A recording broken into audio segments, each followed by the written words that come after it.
si je suis là ce soir, c'est pour vous parler de sexe. Qu'est-ce que c'est que le sexe? Et qu'est-ce qu'on en sait surtout? Eh ben moi je vais vous le dire. Que des tout petits bouts. Le spectacle, il parle de diversité sexuelle chez les animaux et de diversité sexuelle dans sa compréhension la plus globale. Pour différencier une hyène d'une hyène. D'autant que le clitoris de la femelle est tellement développé qu'il ressemble en tout point au pénis du mâle. Moi, je suis biologiste et j'ai été très intéressée par la question. Je me suis rendu compte qu'il y avait tout un pan de sciences qui était connu des scientifiques, de certains scientifiques en tout cas, mais qui n'était pas transmis au grand public. Et je me suis dit que j'allais faire ce pont. Chapitre 1. Femelle ou mâle, ça me ferait mal. Et donc, sur base de toute cette matière scientifique qu'elle m'a amenée et très gentiment et très patiemment expliquée, j'ai écrit un monologue qui est dit par ce personnage.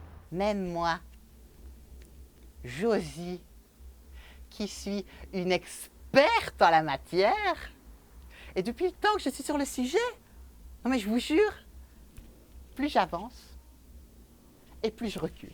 C'était en même temps parler d'un sujet qui m'intéressait beaucoup et qui me concernait personnellement, et puis travailler une forme, donc le one-man show. Les bisons d'Amérique. Oui, ces grosses touffes de buste. Les femelles et les mâles vivent séparés. Et les mâles se retrouvent en bande. Et là-dedans, croyez-moi mes chouchous, c'est parfois la grimpette collective. Josie, c'est un personnage qui est extrêmement bienveillant, qui ne cherche jamais à confronter son public ni à le prendre de haut. Le mâle, mesurant 2,5 mm, est capable de vous pondre des gamètes de 5,8 cm. Soit 20 fois sa taille. Bon, je ne vous l'ai pas fait à l'échelle, mais c'est 100 fois le spermatozoïde humain. Et tout ça, hop, hop, hop, hop, et dans la femelle.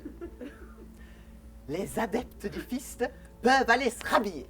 Parler à travers ce qui se passe dans le règne animal, c'est un bon moyen parce que ça n'inclut pas les spectateurs. Ils ne se sentent pas mis sous un spot. Et donc ils se permettent de rire plus facilement et ils se permettent de s'étonner.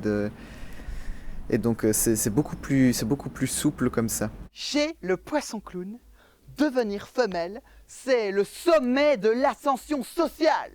Le sexe en tant qu'organe, le sexe en tant que comportement, mais aussi la question des genres et la question des familles, donc vraiment la globalité de la question. Si on veut voir en grand, chez les canards colverts, dont je parlais tout à l'heure, on voit se développer d'immenses nurseries féminines et collectives, où toutes les femelles s'occupent des petits ensemble.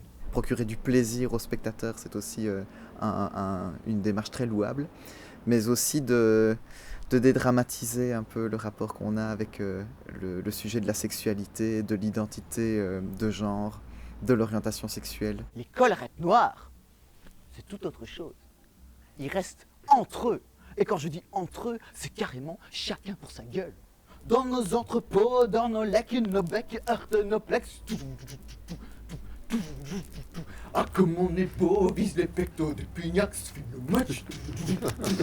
Dans le cadre du spectacle, la science, c'est vraiment un outil d'accompagnement et on pourrait presque dire un outil d'émancipation. C'est vraiment un outil qui permet aux spectateurs de recevoir une information qui est impressionnante, qui est vraiment très diverse, et de l'accompagner à essayer de mieux s'accepter lui-même, mieux accepter les personnes autour de lui et la diversité autour de lui.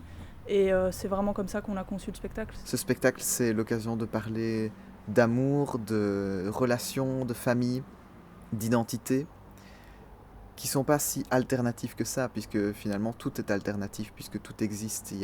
C'est l'humain qui a décidé de définir une normalité et une ligne droite à suivre puisque la ligne droite c'est la plus courte, mais en fait il y a tellement de balades possibles et imaginables. Que du bon, que du bien et que baissent les animaux qui s'emparent de tous ces beaux anti-bobos. Sans parler des bonobos.